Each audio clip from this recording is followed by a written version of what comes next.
الحمد لله رب العالمين. الحمد لله الذي لم يلد ولم يولد ولم يكن له كفوا أحد. الحمد لله الذي بيده الملك وهو على كل شيء قدير. أشهد أن لا إله إلا الله وحده لا شريك له، وأشهد أن محمدا عبده ورسوله أرسله بالحق بشيرا ونذيرا وداعيا إلى الله بإذنه وسراجا منيرا. قال الله تبارك وتعالى في الكلام المجيد بعد أعوذ بالله من الشيطان الرجيم: إن الله وملائكته يصلون على النبي يا أيها الذين آمنوا صلوا عليه وسلموا تسليما. اللهم صل على سيدنا ومولانا محمد طب القلوب ودوائها وعافية الأبدان وشفائها ونور الأبصار وضيائها وعلى آله وأصحابه بعدد كل ذرة وخلائق. سبحان ربك رب العزة عما يصفون وسلام على المرسلين والحمد لله رب العالمین۔ ہر طرح کی بڑائی، کبریائی، تسبیح، تحلیل، تقدیس، تمجید وحدہ لا شریک ذات کے لیے ہے جو ہم سب کا خالق ہے، مالک ہے، رازق ہے۔ درود سلام بے حد بے حساب آقا نامدار محمد الرسول اللہ صلی اللہ علیہ وبارک وسلم کی بارگاہ میں پیش کرنے کے بعد دعا گو ہوں کہ مالک و مولا ہمارا اول وقت میں آنا، بیٹھنا، سننا، سنانا اپنی پاک بارگاہ میں قبول اور منظور فرمائے۔ احباب، خوبصورت دن، خوبصورت ایام، خوبصورت گھڑیاں چل رہی ہیں۔ عید کے دن ہے، جہاں عید کا دن ہے وہاں جمعۃ المبارک بھی عید کا دن ہے، تو دو عیدیں ہیں آج۔ اللہ اپنے خاص کرم، رحم اور فضل سے ہم سب کی جھولیوں کو خزانہ غیب سے بھرپور فرمائے، ہم سب کی مرادوں کو، دعاؤں کو اپنی بارگاہ میں قبول فرمائے۔ ہم سورہ یوسف کی تفسیر کا کچھ حصہ کر چکے اور کچھ باقی ہے۔ آیت نمبر 93 تک ہم نے کیا تھا، جس میں ذکر تھا: اذهبوا بقميصي هذا فألقوه على وجه أبي يأت بصيرا وأتوني بأهلكم أجمعين۔ میری یہ قمیص لے جاؤ اور اس کو میرے باپ کے چہرے پر ڈال دو، وہ بینا ہو جائیں گے، اور اپنے سب گھر والوں کو میرے پاس لے آؤ۔ یہاں جناب یوسف علیہ السلام اپنی مبارک قمیص کو اپنے والد ماجد کے پاس بھیجنے کا ذکر فرما رہے ہیں۔ جب ان کے سامنے والد محترم کا ذکر ہوا کہ وہ آپ کے غم میں، آپ کی جدائی میں آنسو بہاتے بہاتے اپنی نظر بھی کھو بیٹھے ہیں، تو جناب یوسف نے اپنی قمیص ان کی طرف بھائیوں کے حوالے کر کے کہا کہ یہ لے جائیں۔ اس صورت میں جناب یوسف علیہ السلام کے کرتے کا ذکر، قمیص کے جو ذکر ہے وہ 3 جگہ پر آیا ہے۔ ایک وہ مقام ہے کہ جب بھائی بھیڑ کا یا بکرے کا یا کسی جانور کا خون جناب یوسف کی قمیص پہ لگا کے والد کے پاس لے کے جاتے ہیں، ایک اس مقام پہ ذکر۔ دوسرا، جب زلیخا نے یوسف علیہ السلام کو پشت کی جانب سے پکڑنے کی کوشش کی اور کرتا پھٹا، دوسرا وہ مقام۔ اور تیسرا اس مقام پر کہ جب یوسف علیہ السلام نے اپنے والد محترم کی آنکھوں کا ذکر سنا تو ان کی بیماری دور کرنے کے لیے اپنی قمیص بھیجی۔ تو 3 مختلف مقامات پر اس کا ذکر آیا ہے۔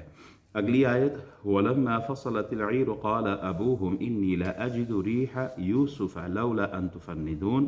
اور جب قافلہ مصر سے روانہ ہوا تو ان کے باپ نے کہا: اگر تم مجھے بڑھاپے سے بہکا ہوا خیال نہ کرو تو بے شک میں یوسف کی خوشبو محسوس کر رہا ہوں۔ 8 راتوں کی مسافت ہے، 640 میل دور یوسف علیہ السلام کی قمیص کی جو خوشبو ہے وہ حضرت یعقوب علیہ السلام محسوس کر رہے ہیں۔ 8 دن کی مسافت، 640 میل دور۔ غور کرنے کی بات۔ یہاں ایک سوال اٹھتا ہے کہ حضرت 640 میل دور تو خوشبو محسوس کر لی، اور گھر کے پاس جو کنواں تھا اس میں جب یوسف علیہ السلام تھے تو وہاں تو یہ خوشبو نہیں آئی۔ تو اس کا جواب علماء فرماتے ہیں کہ یہ امتحان تھا اللہ کی طرف سے۔ ابتدا میں جناب یعقوب علیہ السلام سے جناب یوسف علیہ السلام کا جو معاملہ تھا یہ مخفی رکھا ہوا تھا، اس سے سیکرٹ رکھا ہوا تھا، ان کو نہیں بتایا تھا۔ جب یوسف علیہ السلام مکمل طور پر اس امتحان میں، اس مصیبت میں گرے اور وہ صبر کرے اور اس صبر پر اللہ اجر دے، اور یوسف علیہ السلام کی جدائی پر، ان کی دوری پر یعقوب علیہ السلام صبر کرے تو اللہ تعالیٰ ان کو اجر عطا فرمائے گا۔ یہ تھا اصل واقعہ، اسی لیے کنویں سے تو خوشبو نہیں گئی تاکہ ان کو اجر پورا ملے۔ اور جب وقت وہ جدائی کا، وہ امتحان کا، وہ آزمائش کا دور ہوا اور خوشی کا وقت جب قریب آیا تو اللہ تعالیٰ نے 640 میل دور کی مسافت سے وہ خوشبو حضرت یعقوب علیہ السلام تک پہنچا دی۔ دوسرا یہ کہ یہ بھی ذکر ملتا ہے کہ جو مشرق سے مغرب کی طرف ہوا چلتی ہے صبا، اس نے اللہ کے حضور یہ گزارش کی کہ اللہ یہ جو پیغام رسا جانے والا ہے، اس سے پہلے میں چاہتی ہوں کہ میں جناب یعقوب کو حضرت یوسف علیہ السلام کی خوشبو پہنچا دوں۔ تو اللہ تعالیٰ نے ان کی یہ آرزو، یہ دعا پوری کی، اور اسی لیے 8 دن کی مسافت سے 640 میل دور سے ہوا نے وہ خوشبو اللہ کے حکم پر جناب یعقوب تک پہنچائی۔ پھر قالوا تاللہ انک لفی ضلالک القدیم، گھر والوں نے کہا اللہ کی قسم بے شک آپ تو اپنی اسی پرانی محبت میں مبتلا ہے۔ بابا جی آپ بزرگ ہو گئے ہو، ابھی تک جناب یوسف کو نہیں بھولے، 40 سال گزر چکے ہیں، ان کو تو دنیا سے گئے ہوئے اتنا عرصہ ہو گیا، آپ بوڑھے ہو گئے ہیں۔ تو اس کے بعد فلما ان جاء البشیر القاہ علی وجہہ فارتد بصیرا قال الم اقل لکم انی اعلم من اللہ ما لا تعلمون۔ پھر جب خوشخبری سنانے والا آ پہنچا اور اس نے وہ قمیص ان کے چہرے پر ڈال دیا تو وہ فوراً بینا ہو گئے۔ یعقوب علیہ السلام نے فرمایا کیا میں نے تم سے یہ نہیں کہا تھا کہ بے شک میں اللہ تعالیٰ کی طرف سے وہ کچھ جانتا ہوں جو تم نہیں جانتے۔ اچھا، جب یوسف علیہ السلام قمیص دے رہے تھے بھائیوں کو کہ یہ لے جاؤ والد کے پاس، تو ان کا ایک بھائی تھا یہودا، اس نے کہا کہ میری ایک گزارش یہ ہے کہ جب وہ مصنوعی خون میں نے کپڑے پہ لگا کے والد کو دیا تھا نا، آپ کی جدائی کی خبر میں نے دی تھی، تو میں چاہتا ہوں کہ جس طرح میں نے ان کو وہ قمیص دے کے رنجیدہ کیا، غمگین کیا، پریشان کیا، میں چاہتا ہوں کہ یہ خوشخبری بھی میں ہی لے کے جاؤں تاکہ اس گناہ کا کفارہ ہو جائے جو میں نے اپنے والد ماجد کو، آپ کی جدائی، آپ کا ہلاک ہونا، میں نے ان کو جو غم کی خبر سنائی، میں چاہتا ہوں کہ یہ خوشخبری بھی میں ہی سناؤں۔ تو جب والد محترم کی آنکھوں پہ وہ قمیص لگائی گئی، اللہ نے شفا عطا فرمائی، تو وہ والد پوچھتے ہیں کہ یہ بتاؤ یوسف کا کیا حال ہے؟ انہوں نے کہا وہ تو بادشاہ مصر بن گیا۔ میں کہا میں بادشاہوں سے کام کوئی نہیں ہے، پہلے یہ بتاؤ کہ وہ کس دین پر ہے، مجھے یہ بتاؤ کیسا آدمی ہے، کس دین پر ہے۔ 40 سال گزر گئے، بچپن تھا، اب تو وہ جوان ہو گیا ہے، کیونکہ بچپن کے معاملات کچھ اور ہوتے ہیں۔ کل مجھے ایک ساتھی نے فون کیا، کہتے ہیں قاری صاحب فلاں مقام پر نورتن سائڈ پر ایک فیملی آئی ہے، افغانستان سے آئی ہے، ہمارے پشتو بولنے والے، تو وہ کہتے ہیں کہ میرے بچے جب آئے تھے تو بہت شریف، وہ بزرگوں کے ہاتھ چومنا سب کچھ، تھوڑا وقت ابھی گزرا ہے، ماحول یہاں کا جو ایٹماسفیئر ہے، جو یہاں کی جو سچویشن ہے، یہاں کا جو کلچر ہے، یہاں کا جو کسٹم ہے، اس کی وجہ سے بچے بڑے جلدی اثر انداز ہو گئے ہیں، ماحول بدل رہا ہے۔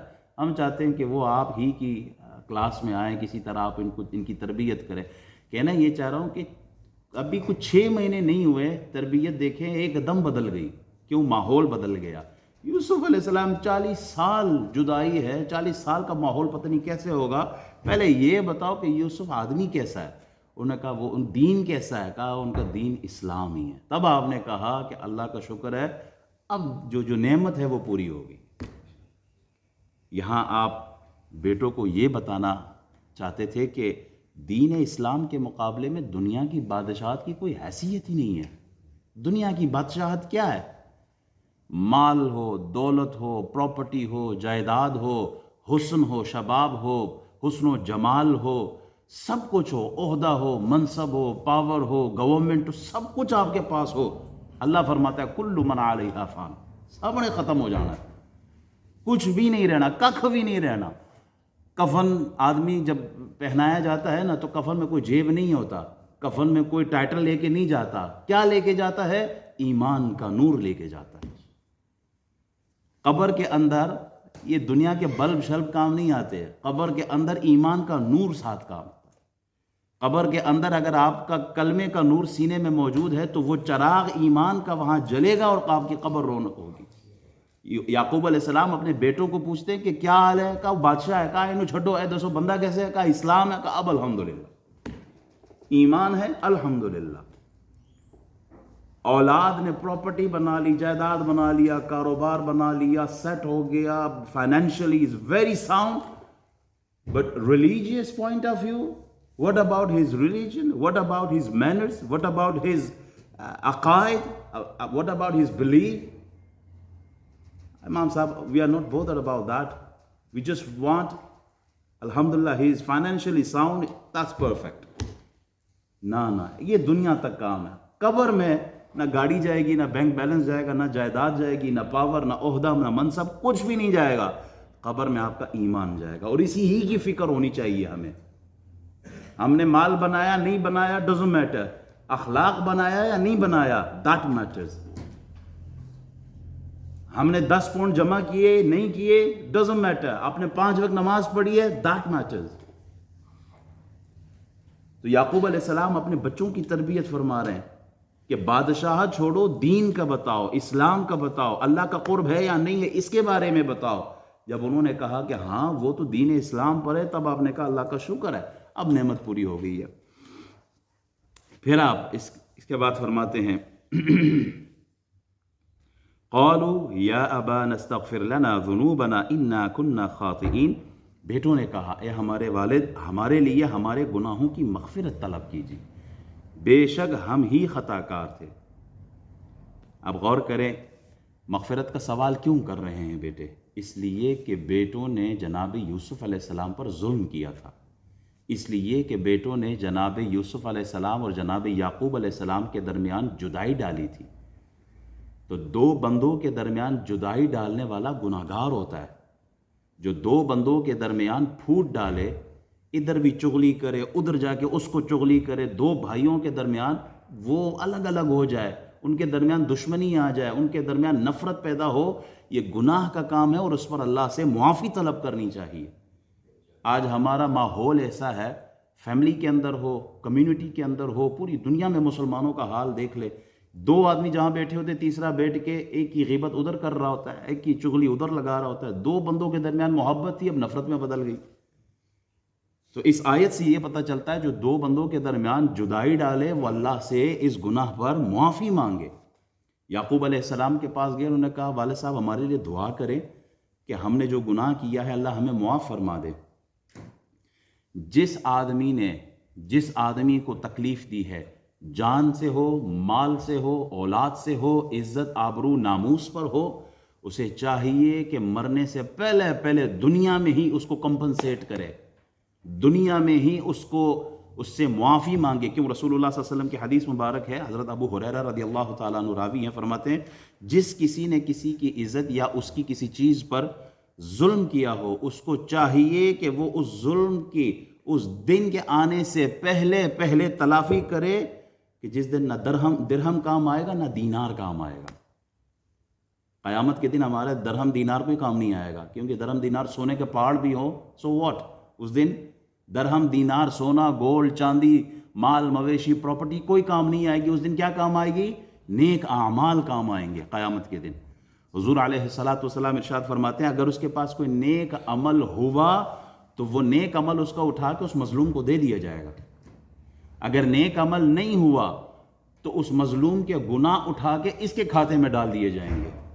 ذرا غور کرے، وہ قیامت کا دن جس میں ایک ایک نیکی کو ہم ترس رہے ہوں گے، ایک ایک نیکی کو، کہ ایک نیکی مل جائے تاکہ میرا کام بن جائے. اس دن اگر کوئی سامنے کھڑا ہو کے کہے کہ یاد ہے دنیا میں تو نے میری بے عزتی کی تھی، you insulted me, you did ظلم،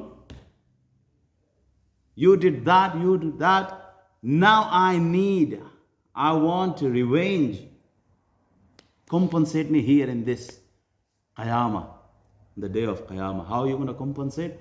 Allah subhanahu wa ta'ala will take your good deeds from your account and transfer to that person's account. And if you don't have any good deeds in your account, then the bad deeds, the sins that he committed in his life, that will be taken from his account and will be added in your account. کتنا افسوس کا دن ہوگا، کہے گا بندہ کاش میں اس بندے کو دنیا میں ہی معافی تلافی کر لیتا، میں کہہ دیتا اللہ دے واسطے مینوں معاف کرو جناب. تو حضور علیہ السلام فرماتے ہیں کہ اس دن کے آنے سے پہلے دنیا کے اندر کمپنسیٹ کرو، دنیا کے اندر اس کو معافی تلافی کرا کے جان چھڑاؤ، ورنہ قیامت کے دن نیک اعمال دینے ہوں گے. ہمارے نیک اعمال ہے کتنے؟ پہلے یہ سوچیں.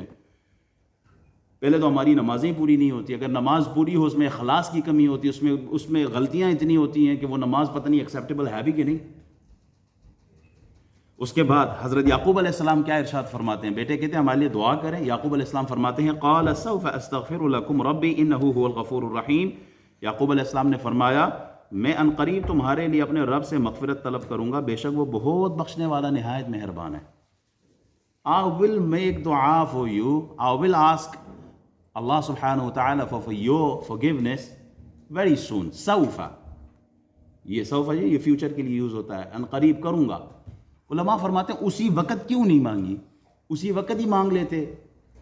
انہوں نے کیوں کہا کہ میں مانگوں گا؟ ایک وجہ یہ بیان کی ہے کہ میں جناب یوسف سے پوچھوں گا کہ معاف کیا ہے کہ نہیں کیا. اگر آپ نے معاف کیا تو پھر میں اللہ سے آپ کے لیے استغفار طلب کر لوں گا. اگر انہوں نے معاف نہیں کیا ہوگا میں بھی نہیں کروں گا. پھر ایک روایت علماء یہ بیان کرتے ہیں. دوسری روایت یہ ہے کہ یعقوب علیہ السلام انتظار کر رہے تھے شب جمعہ کا، جمعے کی رات. جیسے آج جمعے کی رات گزر گئی نا، کہ اس رات کا انتظار تھا کہ سحری کا وقت آ جائے. جمعے کے دن صبح جو سحری کا ٹائم ہوتا ہے نا، اس وقت اللہ دعائیں بہت مقبول فرماتا ہے. کسی نے دعا کروانی ہو تو صبح جمعے کے دن سحری کا جو ٹائم ہوتا ہے، یعقوب علیہ السلام نے اس وقت کا انتظار کیا، اور جب آپ نے اللہ سے اپنے بچوں کی مغفرت طلب کی، اللہ تعالیٰ نے معاف فرما دیا. یہاں حدیث اس تفسیر میں لکھی ہے، فرماتے ہیں کہ حضرت ابو ہریرہ رضی اللہ تعالیٰ عنہ سے مروی ہے کہ رسول اللہ صلی اللہ علیہ وسلم نے فرمایا ایک آدمی کا جنت میں درجہ بلند کیا جاتا ہے. تو وہ آدمی عرض کرتا ہے مجھ پہ یہ کرم کیسے ہوا ہے، میرا یہ جو درجہ ہے جنت میں یہ اتنا بلند کیسے ہوا ہے؟ تو اسے جواب دیا جاتا ہے اس استغفار کی وجہ سے جو تمہارے بیٹے نے تمہارے لیے کیا. Your son made dua for you after your departure from dunya. That's why you are on this rank today. جنت میں درجے بلند ہوتے ہیں جب بچے اپنے ماں باپ کے لیے دعا مانگتے ہیں. پہلے بچوں کو سکھاؤ تو صحیح کہ پیچھے دعا مانگنی ہے. اب تو مصیبت یہ ہو گئی ہے بچے کہتے ہیں دعا بھی کوئی نہیں مانگنی، ابھی بدعت ہے، ابھی شرک ہے، پتہ نہیں کیا کیا. ایک اور حدیث حضرت عبداللہ بن عمر رضی اللہ تعالیٰ سے مروی ہے کہ رسول اللہ صلی اللہ علیہ وسلم نے فرمایا جس مومن کے لیے 40 اہل ایمان شفاعت کرے اللہ ان کی شفاعت قبول فرماتا ہے. 40 بندے مومن اگر ہاتھ اٹھا کے دعا کرے اللہ اس بندے کی شفاعت فرما دیتا ہے. ماں باپ جب دنیا سے جاتے ہیں 40 بندے جب بلائے جاتے ہیں، ختم ہوتا ہے، وہاں پہ بیٹھ کے دعا ہوتی ہے، اس بچے کی اس ختم کے پروگرام کی وجہ سے اللہ تعالیٰ اس بندے کی شفاعت فرما دیتا ہے. حضرت انس بن مالک سے مروی ہے رضی اللہ تعالیٰ عنہ، فرماتے ہیں میں نے رسول اکرم صلی اللہ علیہ وسلم کے فرماتے سنا میری امت ایسی امت ہے جو خدا کی رحمت کے سائے میں ہیں، اللہ تعالیٰ ان پر اپنی رحمت سے توجہ فرماتا ہے. میرے امتی گناہوں سے آلودہ قبروں میں داخل ہوتے ہیں، گناہوں سے آلودہ ہوتے ہیں جب وہ قبر کے اندر جاتے ہیں، اور جب قبروں سے نکلتے ہیں تو ان کا دامن گناہوں سے خالی ہوتا ہے. مسلمانوں کی ان کے لیے کی جانے والی دعائیں مغفرت سے ان کے گناہ مٹا دیے جاتے ہیں. جب ہمارے کوئی عزیز رشتہ دار دنیا سے جاتے ہیں اور ہم ان کے لیے ہاتھ اٹھا کے دعا مانگتے ہیں تو کیا اس دعا کی کوئی حیثیت نہیں ہے؟ وَإِذَا سَأَلَكَ عِبَادِي عَنِّي فَإِنِّي قَرِيبُ أُجِيبُ دَعْوَةَ الدَّاعِ إِذَا دَعَانِ. تو مانگو تو صحیح، میں عطا کرنے والا ہوں. جب آپ مانگتے ہیں یا اللہ رب ارحمہما کما ربیانی صغیرا، اللہ میرے والدین کی مغفرت فرما، اللہ میرے والدین کے درجات بلند فرما. جب بندہ یہ دعا مانگتا ہے اللہ کسی کا عمل ضائع نہیں کرتا، اللہ تعالیٰ اس کی دعا قبول فرما کر، والدین قبروں میں گناہوں کے ساتھ گئے ہوئے ہوتے ہیں، اللہ سارے گناہ مٹا دیتا ہے، جب وہ صبح معاشر اٹھتے ہیں ان کے دامن پہ کوئی گناہ ہوتا ہی نہیں ہے۔ یہ کمال ہے پیچھے دعا مانگنے والوں کا۔ تو ہمیں اپنی اولادوں کو یہ نصیحت اور وصیت کرنی چاہیے کہ بچہ میں نے تو چلے جانا ہے، پیچھے دعا مانگتے رہنا ہے۔ اور یہ کب ممکن ہے؟ جب آپ خود اپنی زندگی میں اپنے ماں باپ کے لیے دعا مانگتے رہیں گے۔ جب آپ کا بچہ آپ کو دیکھے گا کہ میرے والد اپنے والد کے لیے، اپنی والدہ کے لیے ہاتھ اٹھا کے دعا مانگتے ہیں، جب آپ دنیا سے جائیں گے تو آپ کا بچہ بھی آپ کے حق میں دعا مانگا کرے۔ اللہ تعالیٰ ہمیں سمجھنے کی توفیق عطا فرمائے۔ وقت ہو چکا ہے، ہماری تفسیر جتنی کوشش کی جائے کہ جلدی ختم ہو، لیکن موضوع سے موضوع نکلتا ہے۔ ابھی ہماری آیت نمبر 96 ہوئی ہے، 98، انشاءاللہ 99 سے ہم نیکسٹ جمعے سے ہم یہاں سے کلام کریں گے۔ یہ وہ آیت ہے جہاں پر یوسف علیہ السلام، یعقوب علیہ السلام کی ملاقات ہوتی ہے، اور ان کی ملاقات ہوتی ہے تو فرشتے، وہ منظر کیسا ہے، وہ استقبال کیسا ہے، وہ ان کا ملنا کیسا ہے، انشاءاللہ یہ ہم اگلے جمعے بیان کریں گے۔ واقعی